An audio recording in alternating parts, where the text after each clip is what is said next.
এটা রান্না করো।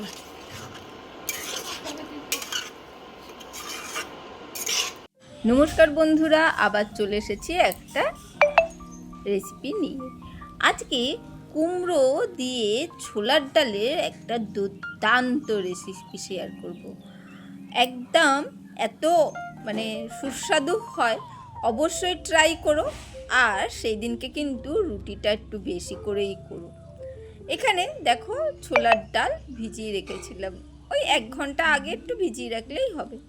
সেই ডালটা একটু জল ঝরিয়ে আমি প্রেশার কুকারে ধুয়ে ভালো করে পরিষ্কার করে জলটা, নোংরা জলটা ফেলে দিয়ে প্রেশার কুকারে দিয়ে দিয়েছি। আর খুব সামান্য, দেখো একটু ডুবে রয়েছে, সেই রকম জলটা দিয়ে সামান্য একটু সর্ষের তেল দিয়ে এটা প্রেশার কুকারে সেদ্ধ হতে দিয়ে দিচ্ছি। এটা সেদ্ধ হোক। আর এইদিকে আমি বসিয়ে দিচ্ছি কড়া বসিয়ে দিয়ে এখানে সর্ষের তেল দিয়ে দিয়েছি। আর ওখানে প্রেশার কুকারে ওই 1টা থেকে 2টো সিটি দিলেই হয়ে যাবে, খুব বেশি সিটি দিতে হবে না। এখানে একটু জিরে ফোড়ন দিলাম, আর জিরে ফোড়ন দিয়ে এখানে শুকনো লঙ্কা 2টো দিয়ে দিয়েছি। একটু জিরে আর শুকনো লঙ্কায় ফোড়ন দিয়ে হালকা করে ভেজে নিলাম, খুব বেশি দিতে হবে না। আর তেল দেখেছো তো, একদম অল্প দিয়েছি। কিন্তু এবারে কুমড়োগুলো কেটে রেখেছিলাম, সেই কুমড়োগুলো দিয়ে দিয়েছি। কুমড়োটা দেখো বেশ ছোট ছোটই কেটেছি, খুব বড়ও নয়, একটু মাঝারি সাইজে, যেন আলু চচ্চড়ি যেমন কাটে সেই রকম কিন্তু মোটামুটি কেটেছি কুমড়োগুলো। আর সেইগুলোকে দিয়েই ভালো করে মিডিয়াম ফ্লেমে ভেজে নিচ্ছি। একটু ভালো করে কুমড়োটা একটু ভেজে নিতে হবে। কাজু, আলমন্ড, বাদাম আর আদা আর কাঁচা লঙ্কা,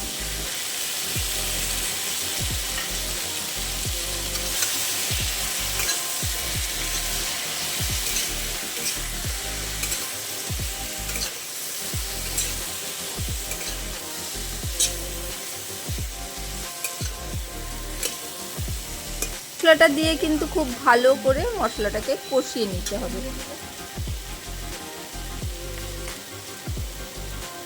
একটু হলুদ গুঁড়ো দিয়ে দিলাম,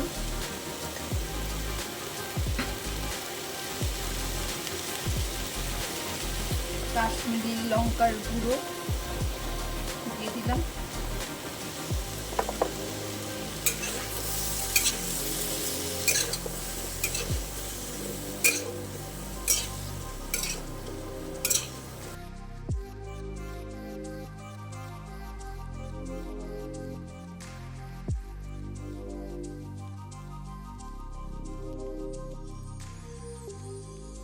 গ্যাসের ফ্লেমটা কিন্তু একদম মিডিয়াম করে রাখতে হবে। আর লবণ দিয়ে দিয়েছি, লবণ দিয়েও এবারে মশলাটাকে খুব সুন্দর করে কষাচ্ছি। কারণ মিডিয়াম ফ্লেম না রেখে দিলে ওদিকে কাজু বাদাম আলমন্ড ওগুলো দেওয়া রয়েছে, তো তাহলে কি হবে, তলায় লেগে যাবে। তাই একদম মিডিয়াম ফ্লেমে দেখো মশলাটাকে খুব সুন্দর করে কষাচ্ছি। আর এখানে ডালটাও সেদ্ধ হয়ে গেছে। ডালটা মোটামুটি দেখো, তোমাদের দেখাবো, একটু ওপর থেকে শক্ত, এবং একটু টিপলেই ডালটা ভেঙে যাচ্ছে, এই রকম কিন্তু সেদ্ধটা হবে। তাই বলেছি 1টা থেকে 2টোর বেশি কিন্তু সিটি দিলে হবে না, বেশি সেদ্ধ করে ফেললে হবে না। চলো, ডালটা দিয়েছি, দিয়ে এবারে একটু গ্যাসের ফ্লেমটা জোরে দিয়ে দিলাম। ইন্ডাকশানে করছি, ইন্ডাকশানটা একটু জোরে দিয়ে দিলাম, দিয়ে ভালো করে নাড়াচাড়া করে নিচ্ছি। ভালো করে কষিয়ে ডালের সাথে কুমড়োটাকে নাড়াচাড়া করে দিচ্ছি। এবার মশলাটাও কিন্তু ডালের ভেতর, মশলার যে সুগন্ধটা সেটাও কিন্তু ডালের ভেতর চলে যাচ্ছে। দেখো কষিয়ে কষিয়ে বেশ শুকনো করে নিয়েছি। আর এখানে দেখো দিয়ে দিলাম একটু গুড় দিয়ে দিয়েছি। গুড় দিয়ে ভালো করে আবারও কিন্তু মিশিয়ে নিচ্ছি। ডালটা কিন্তু কষিয়ে কষিয়ে কিন্তু এরকম শুকনো করে ফেলেছি, বুঝতে পেরেছো? বেশ ভালো করে একটু মিডিয়াম ফ্লেম রেখে নাড়াচাড়া করে নিতে হবে সুন্দর করে। এবারে তোমরা এখানে চিনিও দিতে পারো, আমি গুড় দিয়েছি। গুড় দিলেও বেশ একটা আলাদাই টেস্ট আসে, চিনি দিলেও একটু আলাদা টেস্ট আসে। সামান্য একটু জল দিয়ে দিচ্ছি, সুন্দর করে জল দিয়ে ভালো করে মিশিয়ে নেবো। ভালো করে সুন্দর করে মিশিয়ে এবারে একটু চাপা দিয়ে দেবো সেদ্ধ হওয়ার জন্য। একটু সেদ্ধ হোক। এত সুন্দর খেতে হয়েছিল না, মানে আমি বলছি তোমরা একটু রুটিগুলো বেশি করো, রুটি দিয়ে মানে দারুণ জমে যাবে। 10টা রুটি তো মানে যে দুটো খায় সে কিন্তু 10টা রুটি খেয়ে নেবে। সেই জন্যে খুব সাবধান, একটু বেশি করে করো রুটিটা, না হলে কিন্তু খুব মুশকিল হয়ে যাবে। আর এখানে সেই আগের দিনে যে গুঁড়ো মশলাটা করেছিলাম সেই গুঁড়ো মশলাটা কিন্তু আমি ব্যবহার করেছি।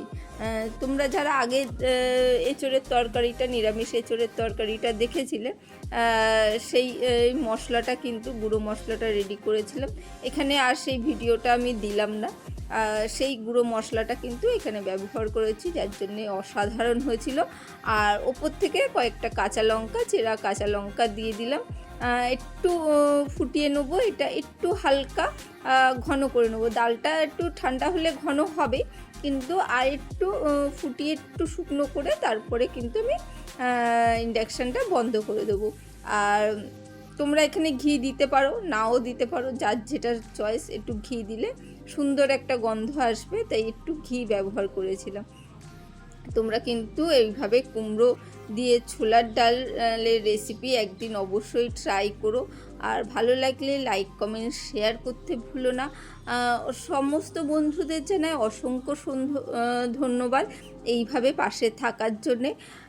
আমি চেষ্টা করি রোজই প্রতিদিন নতুন নতুন রেসিপি তোমাদের সাথে শেয়ার করার জন্যে। আমার কাজটা যদি তোমাদের ভালো লেগে থাকে অবশ্যই লাইক করো, আর নতুন বন্ধু কেউ থাকলে অবশ্যই চ্যানেলটাকে সাবস্ক্রাইব করো। যে যেরকম গ্রেভি রাখতে চাও সে সেরকম গ্রেভি রাখবে। তারপরে কিন্তু এটাকে একটু ঢাকা দিয়ে একটু স্ট্যান্ডিং টাইম দেবে, তাহলে কি হবে, সম্পূর্ণ মশলার স্বাদটা পুরো ডালে এবং কুমড়োর ভেতর খুব সুন্দরভাবে অ্যাবজর্ব হয়ে যাবে। এবার একটু ঘি দিয়ে দিলাম, বললাম ঘিটা ওই যে তোমরা দিতেও পারো, নাও দিতে পারো, যার যার চয়েস। একটু ঘি দিলে ভালো লাগবে, বেশ অন্যরকম লাগবে। তাহলে কবে ট্রাই করছে অবশ্যই বলো। চলো, আমার রেডি হয়ে গেছে কুমড়ো দিয়ে ছোলার ডালের একটা অনবদ্য রেসিপি। লাইক করতে ভুলে গেলে লাইক করো। আজকের জন্য টাটা, বাই বাই। আবার দেখা হবে অন্য কোনো দিন অন্য কোনো রেসিপিতে।